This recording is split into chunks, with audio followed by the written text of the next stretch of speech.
Hi everyone, welcome or welcome back to How to Train Your Gavin. Today is another Berserk video. I am going to be continuing the Golden Age arc, which means I will be reading the entire Deluxe Edition Volume 3 in this video, and I will be going chapter by chapter, just like I did with my previous two videos. So if you have not yet checked out the previous two videos, then I will have them linked down in the description box. I'll be reading through chapters 18 to 47 in this video, and I have not read after this point. This is my first time reading Berserk, so please no spoilers after chapter 47. So far, my thoughts on the Golden Age arc are that it's been incredible. I am already starting to feel traumatized by what's happened to Guts and what is going on, and I'm just really enjoying my time reading Berserk. I'm so glad that I decided to pick this manga series as my next one to read alongside One Piece. I'm going to dive straight into it now, so don't forget to leave a like if you enjoy it and subscribe if you haven't already for more Berserk. Okay, bring on the pain. Where we left off, I remember that Guts and Casca had fallen over the cliff. They found shelter in a cave, so that was like a really exciting storyline for me, especially since they got separated during this big battle and people are after them. People want their heads. So I wanted to say like how they would work together, because Guts and Casca are just opposite forces, and you can tell that Casca has so many problems with Guts, and I'm so glad that we actually uncovered more of that in this chapter before they head out. So yeah, we do get more of an understanding of like Casca's envy towards Guts, especially since she says things like, but Griffith's so calm and composed always gets impulsive when it comes to you. It's as if, and then she doesn't finish her sentence. Is it as if he loves you? Or what? Like, what is it that she wanted to finish that sentence with? But I like that it's not just envy that is driving her. Like, she's so much more than that. I do think Casca is so much more than just, like, the bitter, jealous person who is, like, on the outside looking in. And she says that she can't forgive his selfishness and the fact that you've almost gotten Griffith killed. Like, she does really care for Griffith, and I like the fact that we got more of an explanation of that. Like, how much she wants him to succeed, and she wants to be by his side as he's doing that. But as soon as Guts came into the frame, she got kind of pushed aside. And hopefully this chat between Guts and Casca will help Guts with his selfishness, or at least like his ability to be able to just like go head first into a battle without thinking about the consequences or without thinking of like the people around him. Because it would be nice to see him be a bit more of a team player, because, you know, he's been so isolated for so long. I was half expecting Casca and Guts to maybe go a little bit further than what is depicted here. You know, like, she does seem to be getting some of her anger out, but she's also getting some comfort from being able to be this close to Guts. It probably could have released a lot of tension. I know I would have in this situation. And I was worried that we would have a whole lot of misogyny coming from Guts, but I feel like, I think I mentioned this in the previous arc video and I got a few comments like helping me to understand exactly the context and what Guts' motivation is when he says things like that, because he does say things that like come across as misogynistic, or, you know, like a man looking down on a woman. You know, he says like women are such royal pains, I guess they just ain't cut out for it, and periods to top it off, just look at you. I do understand now that these are just things that Guts is saying in order to push Casca forward. Like, he knows that she is a really strong person. He knows that even as a woman, she is still one of the best fighters on the battlefield. And it works, and you can tell by the sort of smirk that he has right here after he's said all of these things, to see Casca get up and just continue on, because yeah, nothing stops her from continuing forward. And as Guts says, it doesn't matter if you're a man or a woman on the battlefield, we're all pretty much the same, you know, and the enemy is just going to cut people down. But unfortunately that does lead into this ambush here, which is honestly such a heart-dropping moment, because when you see it's just those two, Guts and Casca, getting reminded by that battle with all of the reanimated skeletons in the Black Swordsman arc, when Guts was by himself and he had all of these, you know, corpses coming up from the ground, and he had to fight them all himself too. So I have every faith that he will be fine and they will both be fine. This will be a great look into, especially like now that Guts and Casca are being forced to fight so many people side by side. This could be the catalyst that Guts needs in order to be less selfish and a bit more thoughtful of the people around him, the comrades that he has. So this is like a great lesson that Casca is important on Guts, I think.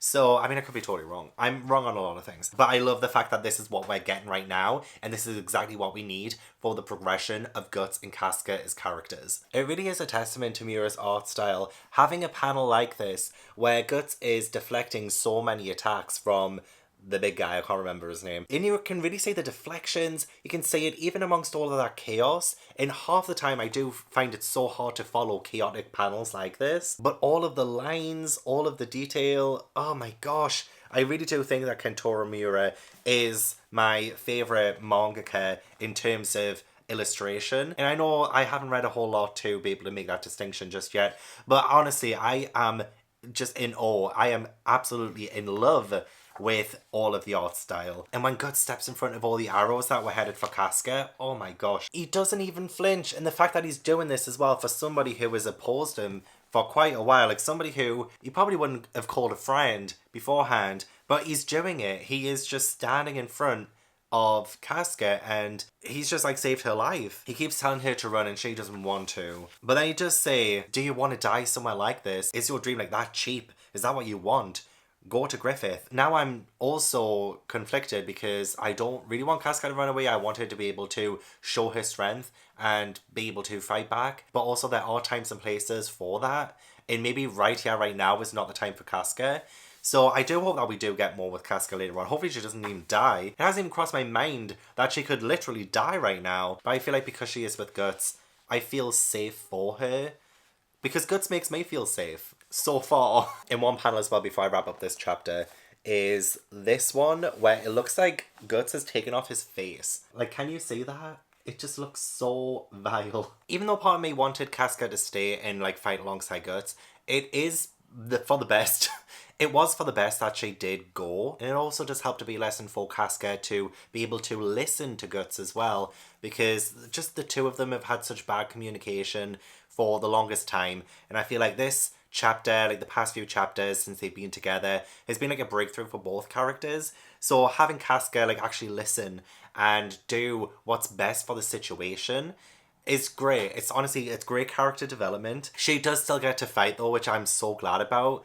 And it was awful as well when it seemed like something even worse was going to happen to her when a few of the men were running after her, caught up to her and pinned her down. It did look like something really bad was going to happen. And even in her moments of doubt where she's saying, I feel so powerless, she still delivers. She grabs one of the arrows and sticks it through the guy's eye, which is so gross.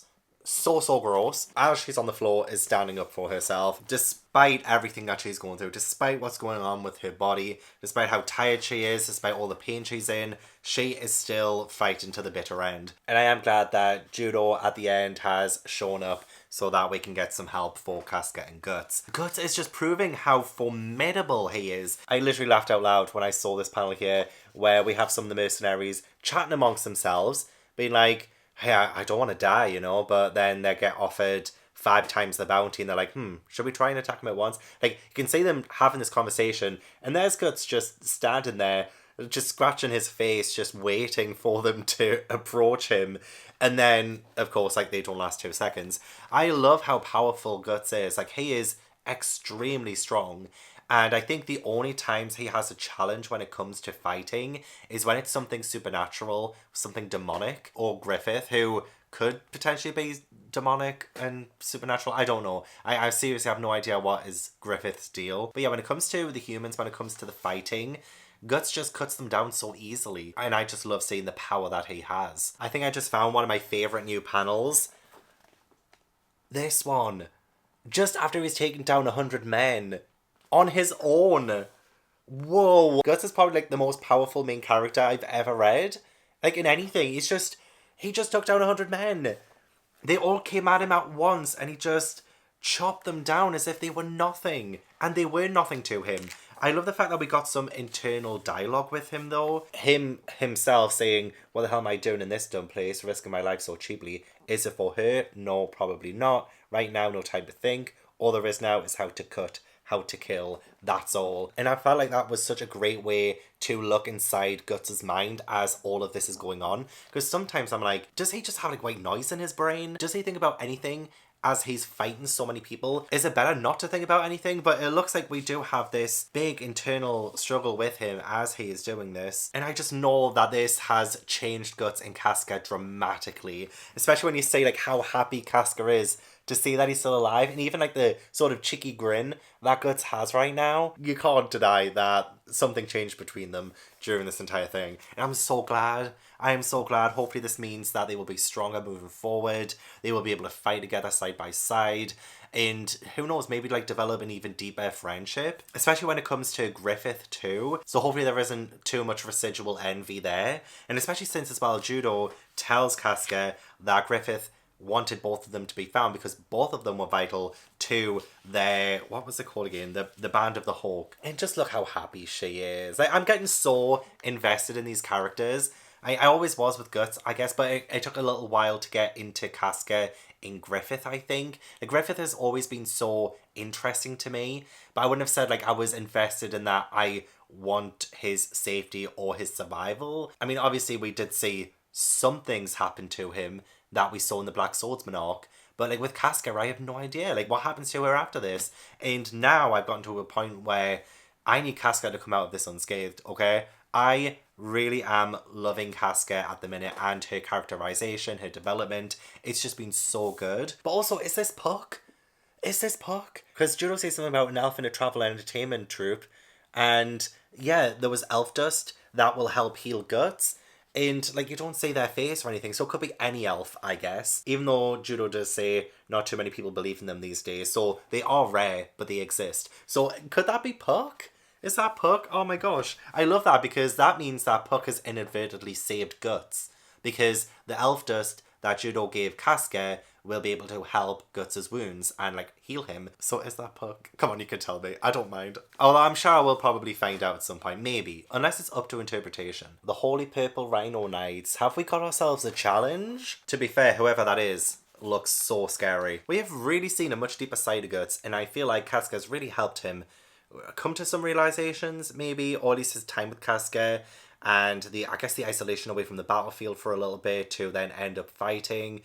I think it's really hit Guts, like, what dreams are and what his own dream is, especially since he's been so thoughtful and he's just so wrapped up in his thoughts that he's speaking out loud to Casca about, when I look out there, it's like each one of those lights contains tiny dreams and hopes. I'm sure I said this in a previous video, but I wasn't really sure what Guts' dream is other than to live. And because he hasn't had the best start in life and he's really had to fight for his survival for so long, it's become apparent that Guts doesn't know what else to do. But it does look like he might be leaving the band after this current campaign, which is good because I do want Guts to be able to be independent, do what he wants to do, chase his own dreams, rather than the dream of Griffith. And even Guts says the Blazing Inferno named Griffith. So it's almost like he's burning that much more powerful because people are giving him their dreams and he's just sort of getting stronger in building off it, maybe. Again, I don't know because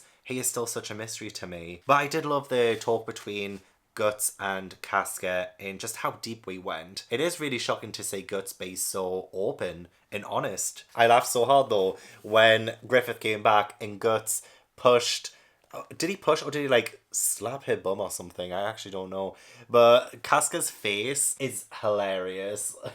In that camaraderie between Guts and Casca now, I really do want to see more of that. But it does look like we're going to be getting some more battles, which honestly, I'm not the biggest fan of constant action and constant battles, because sometimes I do find it hard to follow. But so far, the battles have been so iconic, or they've served such a great purpose, that I haven't really minded it in Berserk. Like, Guts taking down 100 men, I think it's going to be one of my highlights of any manga series I ever read. And obviously that's like a huge, huge statement to make. But it was just so awe-inspiring. And I love the fact that the battles so far have been that purposeful. And they've been each unique to whatever situation we're in. And we learned so much from them too. And they help with character development. So honestly, the fighting, the action in Berserk has been great so far. And if we do have more battles coming up, then it's just something that I'm going to have to live with, I think. Okay, so we have some interesting character things, more so than plot. Although I'm sure it does work into the plot later on. Especially since, is this the guy who Griffith had sex with years and years and years before, I think? And he also wants Griffith to be taken to him once he hears about him. The leader of the Hawks. Also this guy. The guy from the battle that Guts had before where he took down 100 men. Played dead. So he really is an absolute coward, an absolute disgrace. And I'm so glad that this guy, I'm not too sure of his name, General Boscon, I think. Yeah, I'm glad that he has some morals and was like, you're being demoted. Be grateful that I'm not throwing you in the dungeon. Because, yeah, it's like, plain dead, like, what an absolute coward. I also feel like Griffith is playing with the Hawks' lives right now. They're having council because they're trying to get Daldry, which is like a very strategically placed castle, and they're trying to reclaim it. And the king is talking about getting it back, and Griffith is kind of offering up the Band of the Hawk to be the force that takes the castle for the king. But I do think that he's playing with their lives a bit, because it seems like such an impossible task. I mean, probably not impossible. I think they would do it. But it's like, do you not want to talk with your people first? Like, you're making these, like, really big decisions. And obviously he is the leader of them, so I guess that's what leaders do. But still, it's just... I feel like this is probably not going to be a good decision for the Hawks in the long run. I think now we probably will see some major casualties. That's not what I want. We command the Band of the Hawk to capture Daldry. Yeah, I don't know. I think this is just going to blow up in Griffith's face. Like, how often can he get away with sort of playing with his people's lives, you know? I love how Miura is so good at revealing strategy during these battles. It's not just, okay, we're going to go in, we're just going to slash and dash and whatever. He literally kind of talks us through some strategy, and I like that, you know? I never really often see war strategies or battle strategies in stories. They just happen.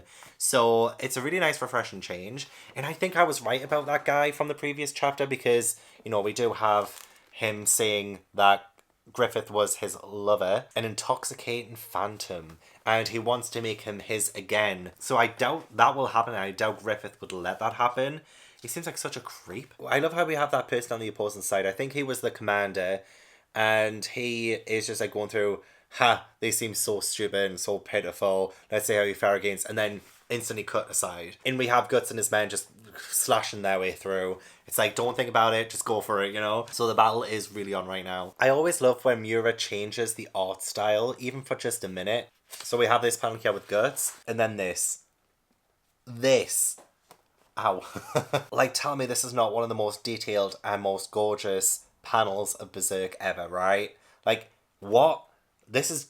Oh my god. I just can't fathom how long this would have taken to have illustrated. I think the plan all along, even though there aren't as many Band of the Hawk as there are the Rhino people, is that they were going to attack and then draw back so that they would follow, and then it would leave the gates wide open for Casca and her people to come and claim Daldry. Such a clever plan that I did not think of. This is why I don't go on the battlefield. I would be terrible at it. But I think the guy at the end who watches Casca do this from within the castle is the guy who pretended to be dead, who kept baiting her just before the Battle of the 100 Men that got stuck down. So I think with Casca being in the castle now with him, we could possibly have a battle between the two. Although he is a coward though, he would not last 2 seconds. So far the battle seems to be going well. I just hope that Casca doesn't get cut down, because also that guy could do a sneaky, dirty trick as well. Like, he could attack her without her knowing, like the scumbag he is. So actually now I'm a little bit concerned for Casca. That add-on person, I really do hate him. Him begging for his life, I could see right through that. I was really hoping that Casca would just behead him right there and then, and not listen to the crap that he was spewing. Especially since she's now been shot with an arrow, apparently dipped in a potent narcotic. That's some kind of drug, right? It's not poison, is it? They haven't just poisoned Casca. Like, this isn't the end of Casca, is it? Because honestly, if she had just beheaded the bastard and just gotten on with her life, this wouldn't have happened. But I do absolutely love her cheeky face.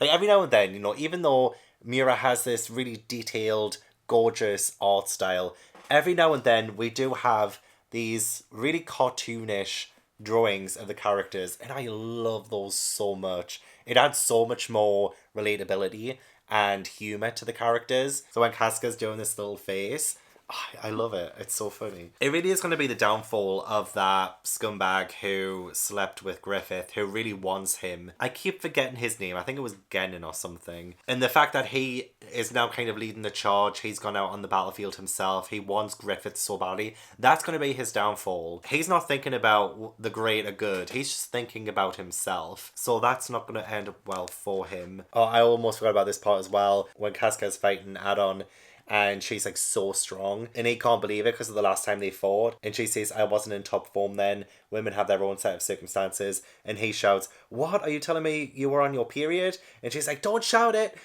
But also I love the fact that even her men are like, wow, sis really is incredible. So I do love the favourability of Casca and how she is coming across in all of this, and she really is in her top form right now. She is just incredible. She can't die.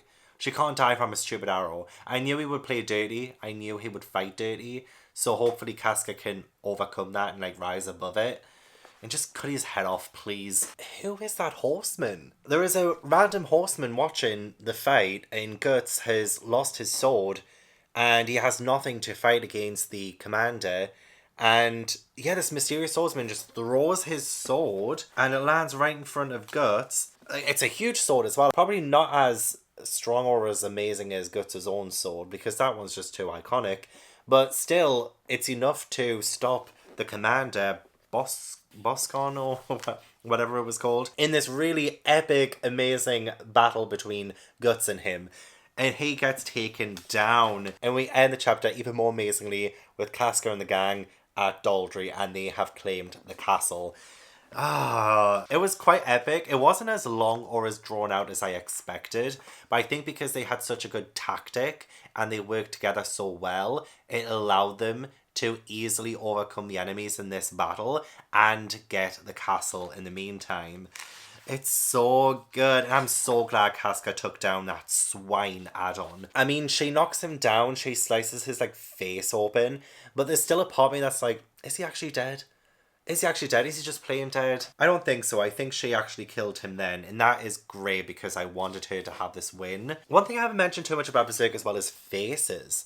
Like, that face of his there, the way that it's kind of illustrated and the way that Miura really brings attention to like the eyes by having so much darkness around them and so many shadows in his art style, that the eyes just always seem to be illuminated by it, and they seem brighter and more fierce, and that's actually like a lot more scary than I anticipated, despite them being like such a, well, a normal person. Like, I think that's just the commander's face like magnified to show his emotion, and I think it's just that much more scarier when it's like that. They almost seem not human, even though he is human. It's kind of illustrated in a way that it's almost not human, if you know what I mean. But I'm just so sad about Guts' sword being chopped in half.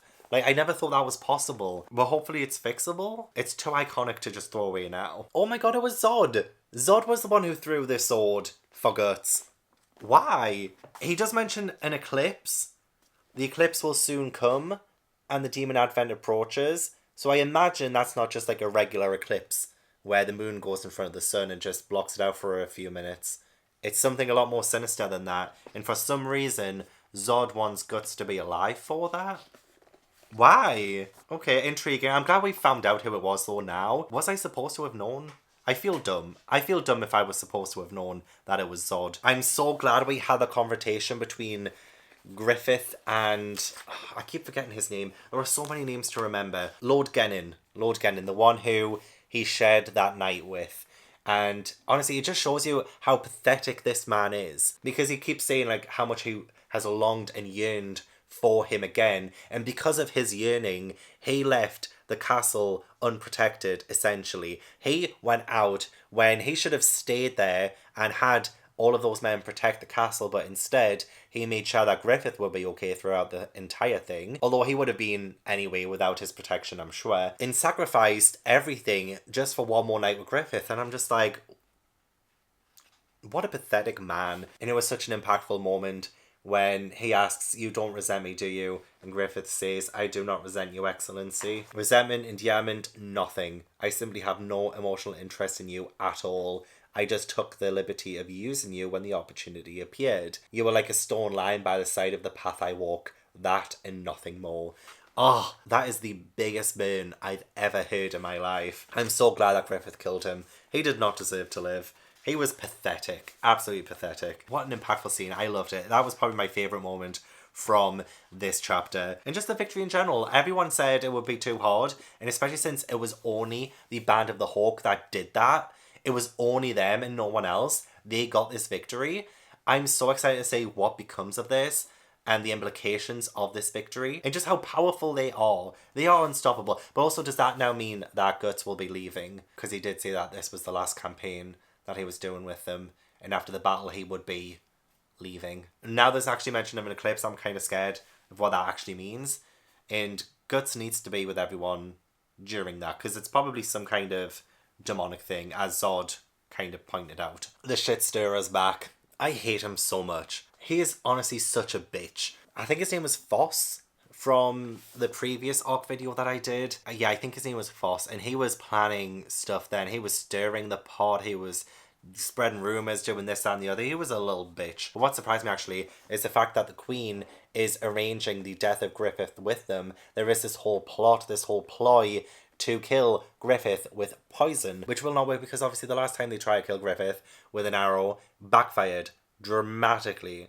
So it also ties in with that backfired plan, because apparently she was in love with Julius, the one who Guts assassinated. Obviously she wants her revenge, and that is like so sinister. I love it though. I love it. It's so dramatic. And she loved him, so I can understand her motivations, but she is seriously underestimating Griffith. Like, this is not going to go well for her. But I love this sinister creepiness of it. I love the secrecy. I love the fact that they are all sort of, you know, sign this blood oath. They have robes on. They're meeting up in this gothic style place. And it's so beautiful. I love the gothicness of it. We have the, what do you call that? It's like a grave thing with like the statue on of a praying woman. And all of this, all of the darkness and the beauty of that darkness is so apparent in this chapter. The Queen herself, her outfit, the headdress thing, oh my god, perfect. It just makes it seem that much more scary. In other news though, it is nice to see the Hawks come to so much applause and so many people loving them. And I almost forgot about the princess and how much she really does like, or at least like, I wouldn't say, would you say love? Love right now? Maybe. I can't really remember if she declared that. But she has missed Griffith. She does have feelings for him. And now I think that this poison conspiracy is going to backfire. I think the princess is going to be the one who ends up dying. Because that's what I kind of thought with the arrow. I thought it was going to hit the princess. But no, it didn't. It did actually end up hitting Griffith. So now I'm wondering if this poison or whatever plan they have is going to backfire so that the princess ends up dying. Like, that would be interesting. Also, this letter that I think his name is Foss. The letter that he gets, he is terrified by this letter. And he's like, why? How? How did this happen? You bastard, you bastard. So I think it must be a letter from Griffith, maybe? Because I remember that moment when Griffith looks at Foss, like he walks away and then Foss starts walking, then he notices Griffith is watching him, and it was like that really scary, intense look on his face. I feel like it has something to do with Griffith, maybe. This was definitely a more chill and much needed chapter within all of this, to see the lightness compared to the darkness that we've had, in seeing the gang in all these fancy clothes, and they scrub up so well. Look at our boys, they look so smart. They look amazing, absolutely amazing. Even Casca does as well. And I know she's like, oh, I don't really like this, like I feel too exposed and stuff. She still looks like amazing in it. And I just love the fact that they're being surrounded by people and people are adoring and loving of them, which is why I'm like, this is all going to change. Like, this is all going to crumble down around them. So let's appreciate this while we can. Because I just don't think this is going to last. It's been too happy right now. And I just don't think Berserk is about this. Berserk is not happiness. It's not lightness. And I like the fact that this guy says, the more radiant the light, the darker the shadows fall, in terms of Griffith, and I totally agree with that. I love the fact that Guts and Casca are pretty much like best friends. Like, seriously, the way that they seem to confide in one another, and his Casca, she says so much to him in this moment, and she needs Guts to help her get away from everyone else. It's so nice to see, which is why it's going to make it that much more devastating when I don't think it's going to have a happy ending here. So, but also the fact that all of the Hawks are going to be made into nobles, which is one of the reasons why there is an assassination attempt on Griffith, because that just rubs so many people up the wrong way. The fact that these commoners, and especially Griffith as a commoner, being so high and mighty and having all of this power and influence, it rubs them up the wrong way. But it is everything Griffith wanted, and that's exactly why Guts is looking at him, and Griffith is smiling and he's so happy. But I still think there is something more to Griffith. Like, he just seems like a normal guy here. He really does, like, so happy and proud of his achievements. But there's something wrong with him as well at the same time, which makes this, even though it's a normal panel, seem that much more sinister. Because I'm like, do I actually want you to be a noble, Griffith? Like, is that actually a good thing? Should I be rooting against you or for you? I don't know. And that's why I'm scared of this panel as well, because he's smiling, he seems genuinely happy. Has he achieved his dream? Potentially, yes, if this goes through, if he doesn't get assassinated, which he won't, because I know he becomes a god hand. But yeah, whatever is happening now, it's not going to last. And I feel like we're about to start having some really hard, difficult times in this arc. What is going on? So did Griffith know all along? Because that would explain how Guts knew to kill that man running away, the one who gave Griffith the goblet. So he must have known all along. Like, I didn't think he would die, of course he wouldn't. But I was just wondering, like, how it would play out. And it played out pretty dramatically. Like, he actually fell over. So he must have pretended to have taken a drink and then made it look like he had died. But then Casca started crying, so unless she's like a better actress than I give her credit for, then, you know, I kind of thought that this part was real. I thought maybe it did kill him, but because he becomes the god hand later on, or the bee he lit would resurrect him or something. I don't know.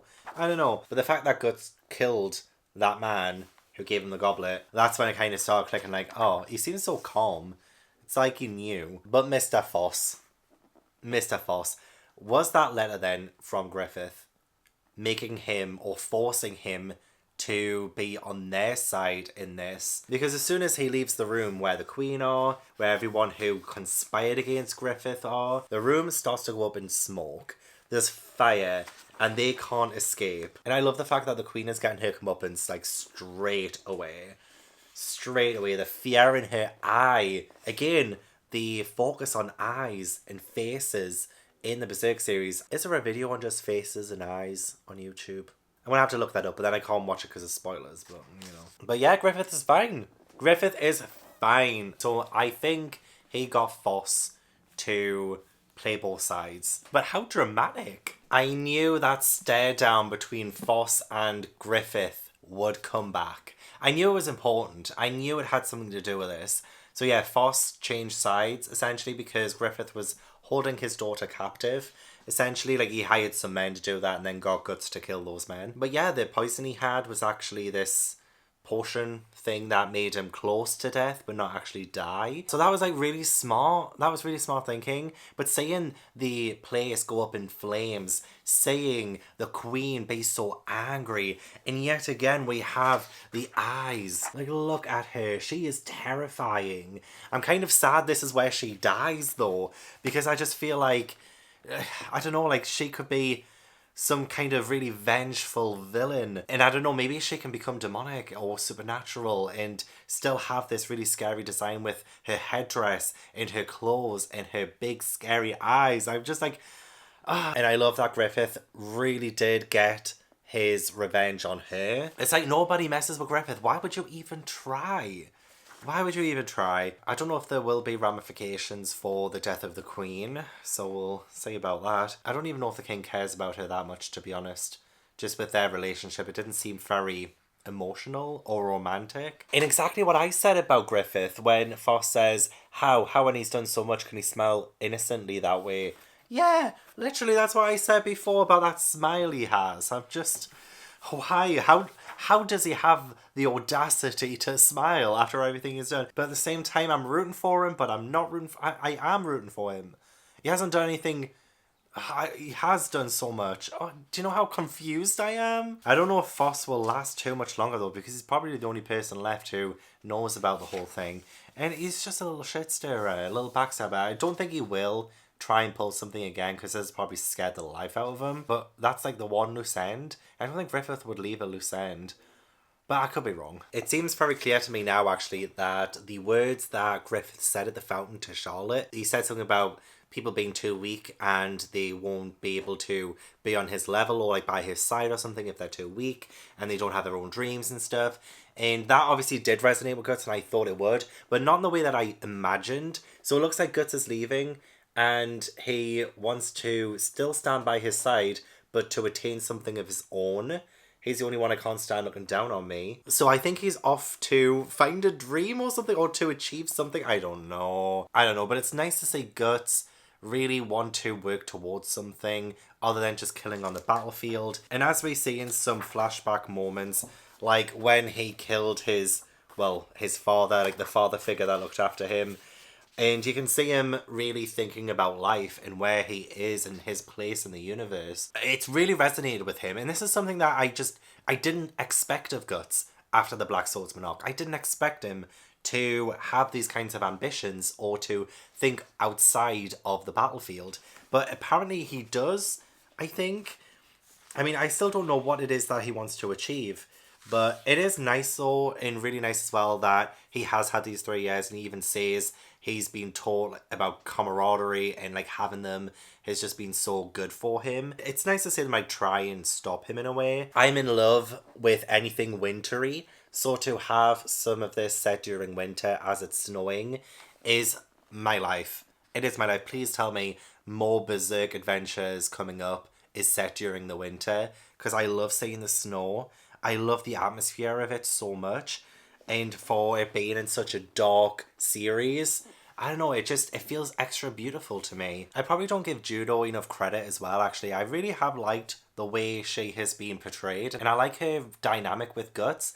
It hasn't been too focused on, but there have been moments every now and then when the two of them have been in the same place together, had a conversation, and it's felt very natural and good. Not the biggest fan of Crocus, but I did still love the conversation they had in the tavern, and then, you know, talking about dreams, and then also the conversation between Judo and Guts about Casca. So I didn't think I would have much to say about this chapter, and I don't really, but like it's hard to tell how Guts really feels about Casca, especially since he keeps saying, oh, she has eyes for Griffith, it's Griffith who she wants. And like, yeah, but what about you? There's a lot of deflection when it comes to Guts and his feelings on Casca. And we do have the idea that Charlotte is, I guess, a means to an end for Griffith as well. You know, they don't talk about Griffith loving her, they just talk about Charlotte loving him, and that Griffith is still ambitious and he needs like the next step, and that will come with the princess. So it's not like Griffith actually loves the princess, but he is in a world of his own. He's doing his own thing. But I'm glad that he's come to say Guts off,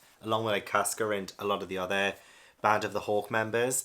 But I don't think there's any stopping Guts, and I kind of can't wait to see him on his own again. Like, as much as I've loved seeing all of them together, and I love the camaraderie he's had, the friends he's made, the brotherhood, but I also really do love when Guts is on his own, or at least like in a much smaller band of people, because I feel like there's just more chance of adventure and danger through that.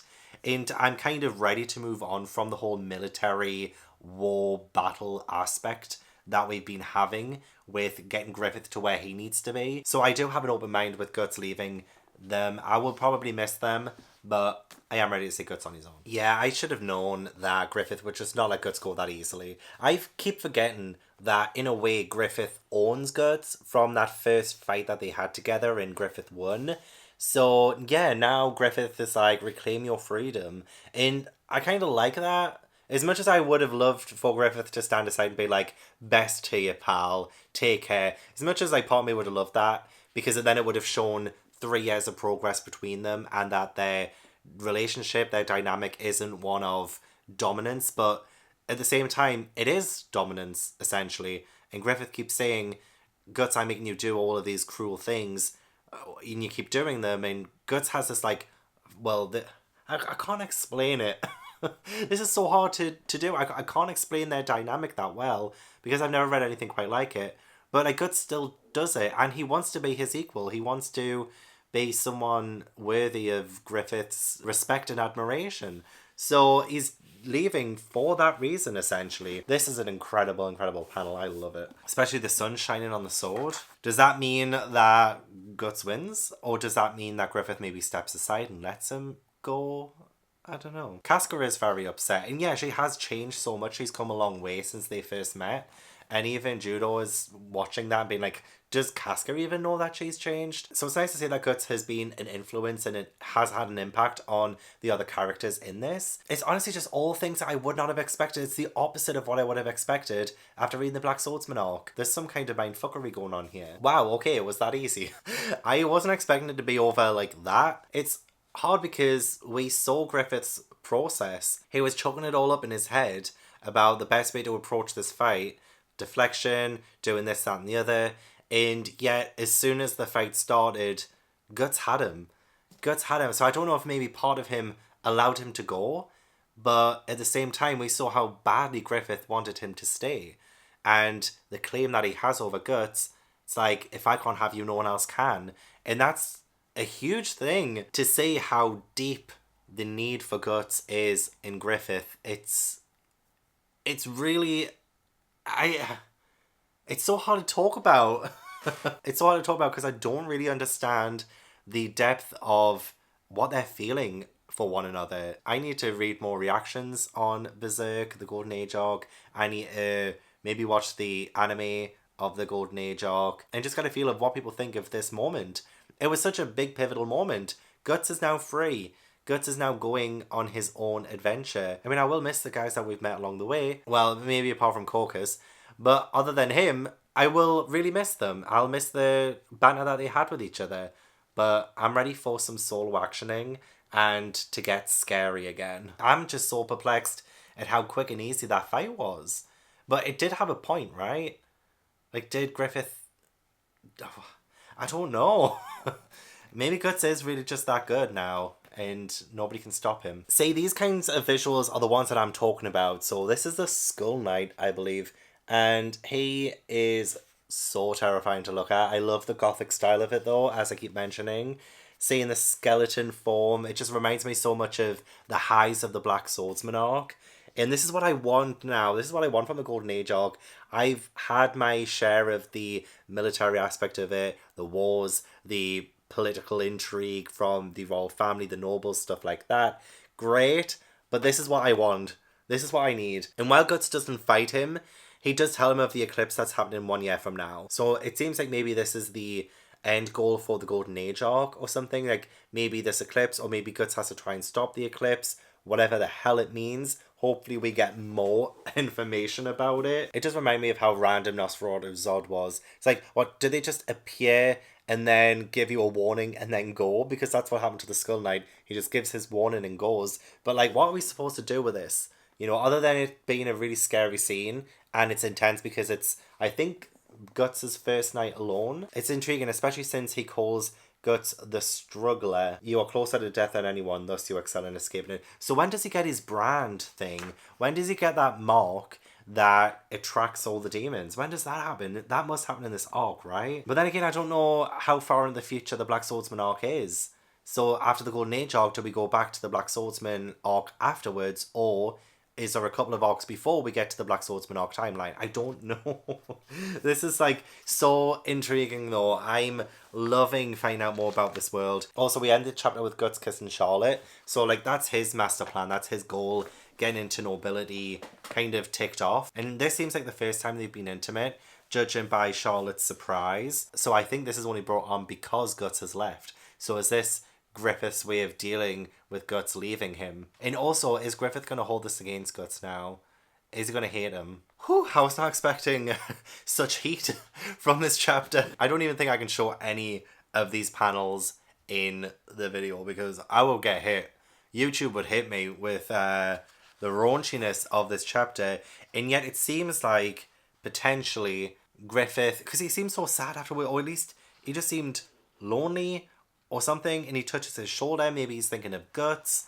And even Casca is longing for Guts as well. Like, he's had such an effect on both of them, and they had 3 years to make a move. I mean, I know character development wise, obviously that wouldn't have made any sense, but considering the reaction that Griffith, for instance, is having by having sex with Charlotte and then potentially thinking of Guts, and maybe how lonely he feels now without him, especially since he's sitting cast in shadow. And yeah, he seems to have kind of given up as well, because the King's men have got Griffith outside and they've taken him away. the dad comes into Charlotte's room and sees that there is like blood on the sheets, there's rainwater on the floor, and so he knows that Griffith and her have had sex, also because a chambermaid saw through the keyhole that they were having sex and went to the king. And so what? Is it because they're not married yet? Like, he's having such a strong reaction to Griffith. And even just looking at the start of the next chapter, it's like, this man saved your kingdom, essentially. This man helped. And you're having this reaction, can you not just like talk about it? Is it really just because they've had sex? But then again, there are like politics involved and stuff. I don't know. What the fuck? The king? His own daughter? Ew. Oh, in the I'm not showing it. I'm not showing it, but the panel where he licks her nipple. Oh my god, his face he's ugly. He's ugly. This is just gross and wrong. And Griffith even notices as well the way that the king is reacting and the way that Charlotte has been kept like a bird in a cage for so long is because maybe he does hold secret lust for her. And yeah, he's kind of proven that right. Oh my gosh, like that is the creepiest thing I've seen. And I think he sees her mother, his first wife, in her. But that's no excuse. That's disgusting. I felt so bad for Griffith as well, hanging from the ceiling in the dungeon, I think it is. And he's being whipped left, right and centre. And his ambitions, everything he's worked towards, is just gone. It's just gone. Did he only sleep with Charlotte because Guts left? And because of that action, his entire dreams has crumbled around him. Does that mean that his dreams aren't anything without Guts? I think I've read too deeply into that. But the king, honestly, he needs his comeuppance. He needs to die now. He needs to die. Is he waiting for the eclipse as well? Because he says to the torturer, keep him alive for the next year. And we do know that a year from now, the eclipse is happening. So does the king know about it? What does it mean? He really does hate the fact that Charlotte has been touched by someone else. That king, I still feel sick about it. I do. I hope that's the start and end of it. Because I can't deal with anything else if anything progresses in the next chapter. And also, what's Griffith going to do now with his ambitions? Like, hey, from Guts leaving, everything has crumbled. And I love it. Okay, that was a really short chapter. Is the behealer that was around Griffith's neck because the stupid torturer dropped it down the drain, is that the one that we see at the end of the Black Sword? Is it the same one? It looks like it's bigger than the one that was around Griffith's neck. But then again, it could grow, right? It could grow, surely. But oh my god, like everything has just crumbled. Everything's just gone to shit. So the Midland Army are now against the Hawks. So they've all been summoned and put in the middle of a field and the entire army's around them, shooting at them. Casca has been shot at. How are they going to escape? Why? The king, the filthy, filthy bastard, he's like trying to prise open Charlotte's legs and like coming onto her and like, what? Are you mad? Are you mad? He's disgusting. I'm glad Charlotte fought back and he didn't go any further than what he did in this chapter. But oh my god, it makes me sick. Makes me sick looking at it. Why? There are so many scummy characters in Berserk, and a lot of them just seem to be driven by sex or lust. Lust seems to be a big theme in Berserk. Oh god, but now I'm terrified for the Hawks. I'm so scared for them. This shouldn't be how they die. They've essentially been betrayed, like after everything they've been through to get to where they are, and just gone in an instant. Is Guts gonna come back and help? Like, what's happening with Guts right now? Will Griffith ever forgive Guts? And will Casca ever forgive Guts after everything that's happening right now? I don't know. The foundation of the story has been rocked right now. Okay, so Casca is alive, but I think some time has passed. Guts has gone to this tournament thing, and he is fighting, which was okay, whatever. I didn't really care too much for it. We could say Guts being the best anyway, like, you know, it's not news. But we do have the guy who's sort of like running the tournament or whatever. He's like hiring soldiers and stuff. He tells him that there is a former mercenary group who caused an uprising a year ago in Wyndham. Seems they are very active in the 100-Year War. The Band of the Hawk and their woman boss, Casca. So they are alive. Well, I don't know about Griffith. So at least Casca is definitely alive. Some of the Band of the Hawk must have survived as well. And they're just like a random bandit gang now. They really have fun hard, but I'm glad they escaped. I'm so glad they escaped. But yeah, the chapter itself was absolutely fine. Guts beating some random person. I love that Guts does have a sense of humour still, and he's still kept the spirit of being with the Hawks in his heart. And I know this will probably fade, especially after his behaviour in the Black Swordsman arc, but I'm just glad that he's kept it this long. If it has been a year, then it's obvious the influence has still stayed strong within his heart. And now that he knows that Casca is right there, and the Hawks, I'm so excited to find out what the hell happened a year ago. Does that mean that the eclipse is going to be happening soon? I'm not sure of this person's name here, but they were the one who was fighting Guts in the previous chapter in the tournament thing. And now they seem to be leading a charge against the Hawks in the forest. And they really have a really good fight with Casca, actually. Casca, and I don't know how she's doing it, because apparently Casca's been really down. She hasn't been eating. She hasn't been sleeping.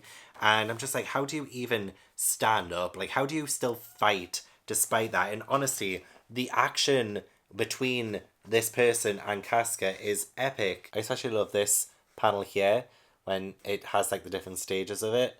I love that. But honestly, I was so happy to see Guts, and he comes up and he's like, don't let some street performer kill you. What a time to come back. I'm so glad that Judo survived as well. And they do think that Griffith is still alive, so they're going to try and plan some kind of rescue mission in order to save him from that old dungeon down below. So he has actually been tortured for a year. Oh, that's awful. I don't think Griffith will let that slide once he's free. And that torturer better watch out. Okay, it turns out his name is Salat. And honestly, this fight started off quite funny. I was really digging Guts' humor, and was like, what are you doing? Like ring tossing? And then he ends up getting those rings on his fingers and he's just like, you know, spinning them around, even though he has no idea what they are. And then he tries to throw them, but he can't do it. So he says, oops. I think that might be my favourite Guts comedic moment yet. But this Salat person had a lot of different weapons at their disposal, different fighting styles as well. And it's always cool to see Guts adapt to different foes, different styles of fighting, different weapons. And honestly, it was great to see him kind of learn as he was going. I really enjoyed that. And obviously, like, he really did overpower Salat, but didn't kill him. So Salat seems like they're going to be coming back at some point, because he says, I won't forget your name. And Salat does look quite scary at times. And again, it's the eyes. It is the eyes. There's so much focus on them. But now the fighting's out of the way, we're probably going to get a proper reunion between Casca and Guts. And I think she's going to be a bit pissed off with them, to be honest. Yeah, I didn't quite understand the gravity of how deeply Griffith's feelings for Guts went. Especially if they said he fell into depression straight after Guts left. It's very telling. And then the fact that everything fell apart as well because of Griffith's actions of sleeping with the princess. I can't believe that all of this has happened because he slept with the princess. If anything, the message here is don't have sex. So we don't really have a proper confrontation. I think that's the next chapter between Guts and Casca, because they know that they need to get out of there. They need to find somewhere else safe to be. And it's just nice to have a little bit of a catch up with like Judo and like other Hawk members, and to catch up and see where they've been for the past year, and to see exactly what happened right after when Casca got shot with those arrows, and then we had that year time skip apparently. It was nice to see like how she was so strong and how she managed to keep the Hawks together despite Griffith not being there.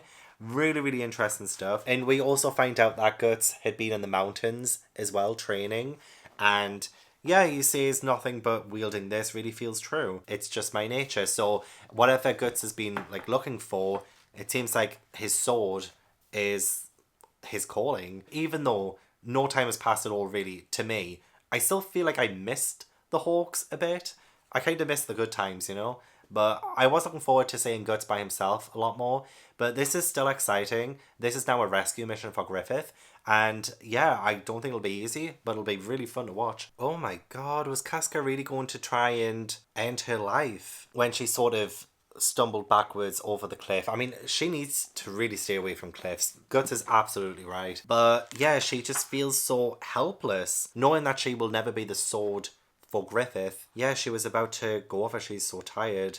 You do the rest. It's so sad that she feels that way, because she is so much more than her feelings for Griffith, in my opinion. It seems like she can't get over that. Although, actually saying that, maybe she will now that she and Guts have kissed at the end of the chapter. I mean, it was about time.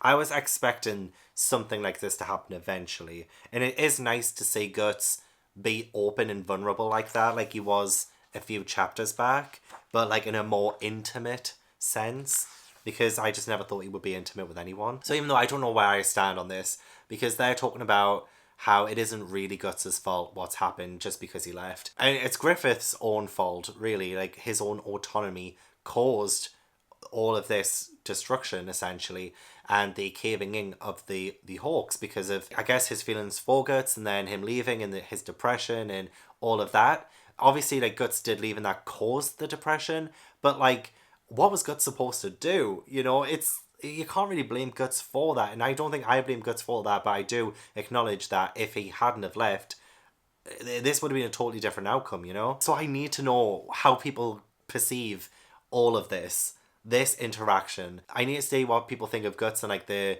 kind of falling of the Hawks after Griffith gets imprisoned and tortured. How do people stand on this? But a much needed vent for Casca, apparently. I feel like Casca's now got this off her chest. So now we can, you know, go to save Griffith. Although I don't think we will by the end of this video, because I think I only have 2 chapters left of this video. So it might end up being part 3, where we finally get to Griffith and saving him, not saving him, I don't know. Okay, I'm definitely not showing any more panels as well from this chapter. But yeah, we seem to have slowed right down to really, I guess, expose the characters and get under their skin. And I feel like because we are doing something so intimate and something so naked in this chapter, it really is stripping Guts and Casca down to their core and really getting to the heart of them. And I love the beauty of that. It is very hot, of course, but I think being that intimate with someone, not just physically, but the way that they converse and the way that they're stripping themselves down, it is quite a beautiful way that Miura is doing that. And especially since we end the chapter as well with flashbacks of Guts when he was assaulted as a child and the barriers that are up because of that. And the way that, you know, when Casca turns around and then instead of Casca, he sees himself as a child. And that is a huge roadblock for Guts because that's trauma and he's facing it. He is facing that head on. So despite this being such a passionate moment between two people who have known each other for such a long time now, it's become more of a breaking down of Guts as a character. And he hasn't overcome this by the end. I mean, he's got his hands around Casca's throat and he sees himself as a child while doing that. So I don't know if maybe letting go of Casca's throat will be symbolic of him letting go of his assault as a child. Maybe. But then I was thinking about the Black Swordsman arc when Guts wouldn't let anyone touch him. And I'm wondering, like, does that tie back to his assault as a child or does something else happen? Does he overcome this? Is he able to go all the way with Casca or not? I just wasn't expected to talk about this on this video. But up until that point, like, them two being together, it was very hot and very intimate and, like, really beautiful to see because I just didn't think Guts would ever get to this point. And he has. And just that alone is so much progress and I feel proud of him. So hopefully, I mean, there's Wounds chapter 2 next, which is the last chapter of the video. So hopefully the next chapter is when he overcomes his trauma and those old wounds heal. Okay, I'm so glad that Guts could seal those old wounds and continue to be intimate with Casca. I'm glad that he was so vulnerable, he was crying, and there was only, I think, one time during the Black Swordsman arc where he let himself tear up. From what I remember, it was towards the end of the arc. But here we have probably the most raw and emotional chapter for Guts since his childhood. I guess since his trauma, really. And he's been able to cry and be himself in front of Casca. And then what I find interesting as well is at the end, and again I won't show anything because there's a lot of nudity. He's talking about remembering himself as a boy, rubbing in the medicine Gambino gave me. Beside the boy, an oversized sword shined dimly. Oh my god, I can't say that. An oversized sword shined dimly. And then we have, you know, Guts and Casca lying down together right under it. It's almost like she is the medicine and the oversized sword. And it's like she's embodying those two things for Guts right now.